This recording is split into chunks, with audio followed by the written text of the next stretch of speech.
23 दिसंबर 2024 से लेकर 1 जनवरी 2025 तक राजस्थान में एक ऐसा ऑपरेशन चलाया गया जिसे देखकर आपकी रूह कांप उठेगी। ये रेस्क्यू इतना इमोशनल था कि जिसको देखने वाले हर एक इंसान की आंखों में आंसू आ गए। ये रेस्क्यू ऑपरेशन इंडिया के लिए एक बुरे सपने जैसा था जिसे कि हर कोई भुलाना चाहता था। आज तक इंडिया में जितने भी खतरनाक रेस्क्यू हुए हैं उसमें सबसे ऊपर इसी रेस्क्यू का नाम लिया जाता है। तारीख थी 23 दिसंबर 2024 को राजस्थान में कोटपुतली में रहने वाली 3 साल की चेतना दोपहर 1:10 पर अपने पापा के साथ खेत में गई। खेत के पास एक 700 फीट गहरा बोरवेल खुदा हुआ था जिसके बारे में 3 साल की चेतना को पता नहीं था और उसे पता भी कैसे होगा। 3 साल की जो थी, चेतना के पापा खेत में काम करने लगते हैं और चेतना वहीं पर खेलने लगती है।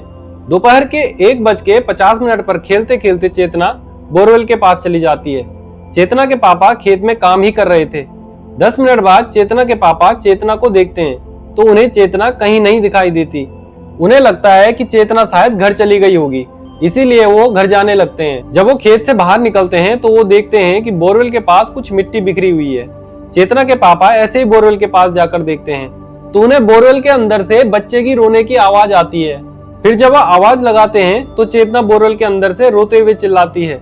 यह देखकर चेतना के पापा के पैरों के नीचे से जमीन खिसक जाती है। उन्हें समझ में नहीं आ रहा था ये क्या हो गया, इसीलिए वह भागकर घर जाते हैं और सब लोगों को बोरवेल के पास लेकर आते हैं। यह खौफनाक मंजर देखकर हर कोई दंग रह गया। किसी को समझ में नहीं आ रहा था कि ये क्या हो गया। गांव के कुछ लोगों ने जल्द ही प्रशासन को इन्फॉर्म कर दिया और फिर दोपहर के तकरीबन 2:30 पर एनडीआरएफ और एसडीआरएफ की टीम मौके पर पहुंचती है।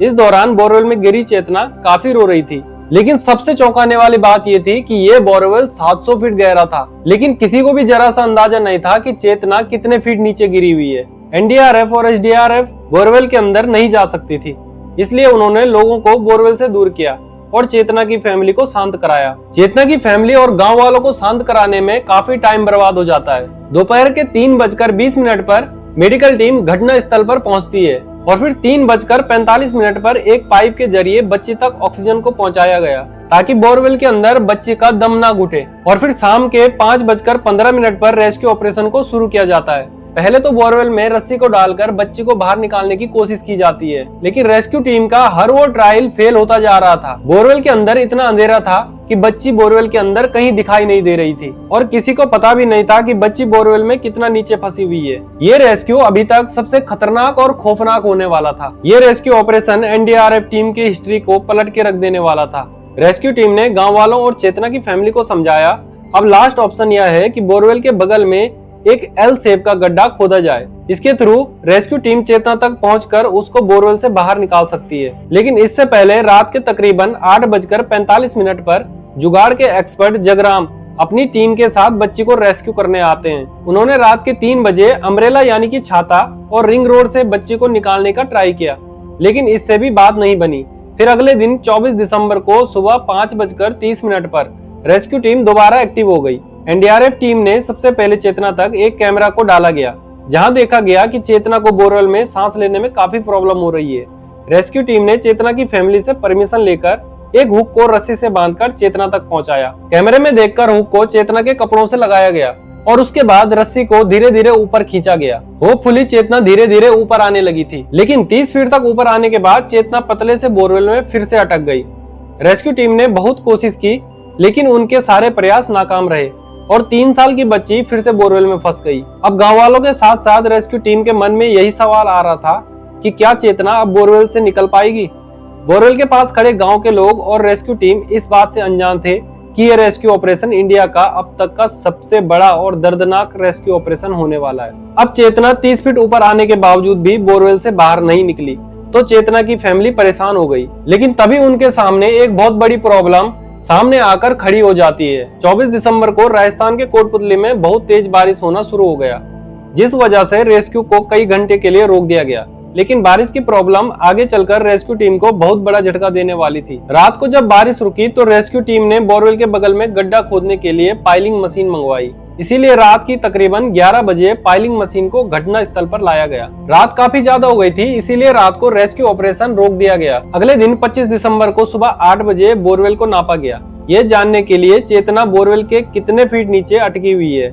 बोरवेल नापने के बाद पता चलता है कि चेतना 700 फीट गहरे बोरवेल में 150 फीट नीचे अटकी हुई है। रेस्क्यू टीम ने बोरवेल से 10 फीट दूर पाइलिंग मशीन से गड्ढा खोदने का काम शुरू कर दिया था। रेस्क्यू टीम जहां पर खड्डा खोद रही थी वहां पर मिट्टी काफी सख्त थी, जिस वजह से दोपहर के 1 बजे तक सिर्फ और सिर्फ 40 फीट तक का गड्ढा खोदा गया, जिसके बाद पाइलिंग मशीन ने भी काम करना बंद कर दिया। इसलिए 5 घंटों तक रेस्क्यू को रोक दिया गया। इस दौरान कैमरे में देखा गया कि बोरवेल के अंदर चेतना कोई मूवमेंट नहीं कर रही है। इस टाइम तक चेतना ने कुछ भी खाया पिया नहीं था। एक 3 साल की बच्ची 150 फीट गहरे बोरवेल में भूखी प्यासी फंसी रही। उसके पास सिर्फ ऑक्सीजन पाइप के अलावा कुछ नहीं भेजा गया। लगभग 3 दिनों तक एक 3 साल की बच्ची भूखी प्यासी उस बोरवेल में फंसी हुई थी। शाम के 6 बजे 200 फीट कैपेसिटी वाला पाइलिंग मशीन को लाया गया। इस मशीन को चलाने के लिए गुजरात से एक स्पेशल टीम को बुलाया जाता है। रात के 8 बजे माइनर टीम बोरवेल के पास पहुंची। कई मीडिया रिपोर्टर बोरवेल के पास पहुंचकर लाइव ग्राउंड रिपोर्टिंग कर रहे थे। 26 दिसंबर को सुबह गड्ढा खोदने का काम शुरू किया गया, लेकिन 10 बजे रेस्क्यू टीम के पास एक और बहुत बड़ी प्रॉब्लम सामने आकर खड़ी हो गई। प्रॉब्लम ये थी कि पाइलिंग मशीन से 80 से 90 फीट गड्ढा खोदने के बाद गड्ढे के अंदर एक बहुत बड़ी चट्टान आ जाती है, जहां पाइलिंग मशीन काम नहीं कर रही थी। इसलिए रेस्क्यू टीम को इस चट्टान को खुद ही मशीनों से काटने में 6 घंटे लग गए। शाम के 6 बजे इस गड्ढे को नापा गया कि इस गड्ढे में और कितना काम करना बाकी है, और फिर शाम के 6:30 पर पाइलिंग मशीन को हटाकर जेसीबी से गड्ढा खोदा गया। फाइनली अगले दिन 27 दिसंबर को सुबह 170 फीट का गड्ढा खोद दिया गया और दोपहर के 12 बजे 170 फीट के गड्ढे में लोहे के पाइप को डाला गया। इस दौरान कैमरे से बोरवेल में देखा गया कि चेतना कोई मूवमेंट नहीं कर रही थी, वो केवल एक जगह पड़ी हुई थी। दोपहर के तकरीबन 1 बजे मौसम दोबारा बदल गया और बारिश होना शुरू हो गया। फिर से रेस्क्यू को दोबारा रोक दिया गया। इस टाइम तक चेतना को बचाने के लिए बोरवेल के पास लगभग 400 से ज्यादा रेस्क्यूअर्स खड़े थे। शाम के 5 बजे बारिश की वजह से कोई प्रॉब्लम ना हो, इसलिए पाइप में वेल्डिंग का काम शुरू किया गया और ये काम देर रात तक चलता रहा। इस दौरान चेतना की मम्मी ने मीडिया को बताया कि रेस्क्यू टीम ढंग से काम नहीं कर रही है। 28 दिसंबर को 6 जवानों की टीम में 2 लोगों की टीम बनाई गई, जो कि 170 फीट गहरे गड्ढे में जाकर एक एल शेप का गड्ढा खोदेंगे, और पूरे दिन 170 फीट नीचे एल शेप का गड्ढा खोदा गया। 29 दिसंबर को भी एल शेप का गड्ढा खोदने का काम चला रहा और गड्ढे के बीच में आ रहे पत्थर को कंप्रेसर मशीन से काटा जा रहा था। अगले दिन 30 दिसंबर को रेस्क्यू टीम ने दावा किया कि बच्ची को बोरवेल से बाहर निकाल लेंगे, लेकिन अंदर पत्थरों की वजह से रेस्क्यू में काफी टाइम लग रहा था। और तो और 170 फीट नीचे उतरकर रेस्क्यू टीम को सांस लेने में काफी प्रॉब्लम हो रही थी। अब आप खुद सोच सकते हैं, 170 फीट गहरे गड्ढे में रेस्क्यू टीम को सांस लेने में दिक्कत हो रही थी, लेकिन 3 साल की एक बच्ची 150 फीट के गड्ढे में फंसी हुई थी, उसकी क्या स्थिति रही होगी, कैसे वो अपनी सांस ले रही होगी। भूखी प्यासी 10 दिनों से उस बोरवेल में फंसी हुई थी। 31 दिसंबर को रेस्क्यू टीम ने एल शेप में 10 फीट गहरी सुरंग खोद दी। 1 जनवरी 2025 को सुबह 11:30 पर एनडीआरएफ टीम के मेंबर महादेव सिंह चेतना के नजदीक तक पहुंच गए, जहां इसके बाद टीम ने बोरवेल के आसपास फिनाइल छिड़का और कपूर जलाया। यह किसी अनहोनी सिचुएशन में बदबू से बचने के लिए किया जाता है। इसके बाद शाम के 5:30 पर एनडीआरएफ टीम के मेंबर महादेव सिंह एक कपड़े से ढककर चेतना को बोरवेल के ऊपर लेकर आते हैं, लेकिन इस दौरान तक चेतना कोई मूवमेंट नहीं कर पा रही थी। बोरवेल से निकालने के बाद चेतना को तुरंत ही अस्पताल ले जाया जाता है, लेकिन अस्पताल में डॉक्टर ने सबकी उम्मीद तोड़ देने वाली बात कह दी। डॉक्टर ने बताया कि चेतना मर चुकी है।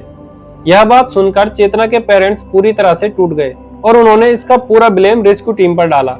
उनका कहना था कि रेस्क्यू टीम ने ढंग से काम नहीं करा और उन्हीं की वजह से उनकी बेटी मारी गई। यह रेस्क्यू ऑपरेशन 10 दिनों तक चला और इन 10 दिनों के अंदर चेतना ने बोरवेल के अंदर कुछ भी खाया पिया नहीं था। आपको क्या लगता है, क्या रेस्क्यू टीम ने अपना काम ढंग से किया या नहीं? मुझे कमेंट सेक्शन में जरूर बताएं और मेरे चैनल को सब्सक्राइब जरूर करें।